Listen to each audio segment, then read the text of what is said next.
2026 आ रहा है और हमें बहुत कुछ नहीं करना है। बहुत अड़चने आएंगी, लोग बरगलाएंगे, कुछ कर, लेकिन हमें हार नहीं माननी है। हमें हार नहीं माननी है। हम यही करके दिखाएंगे। लोग जिम की तरफ बुलाएंगे, लोग कहेंगे कुछ कर दिखा, लोग कहेंगे जल्दी उठ। अगर हम सब ये करेंगे तो फिर हमारी संस्था क्या करेगी?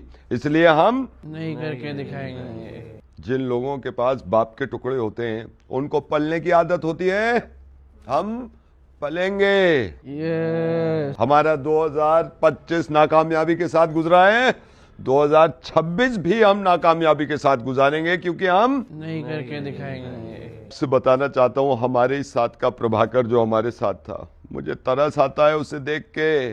वो भटक गया, मैं मिला, 80 करोड़ का टर्नओवर बनाया उसने। मैं हिल गया उसका शेड्यूल देख के, रूह कांप गई। सुबह 7 बजे उठ रहा है।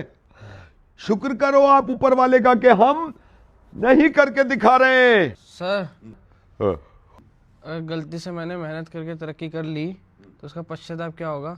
11 आलसी लोगों को मंगलवार की सुबह बेड पे लिटा के खाना खिलाना होगा। इसलिए ऐसा सोचना भी मत।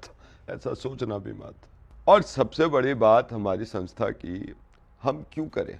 हम 2026 में क्यों करें? अबे 26 में तो दुनिया खत्म है।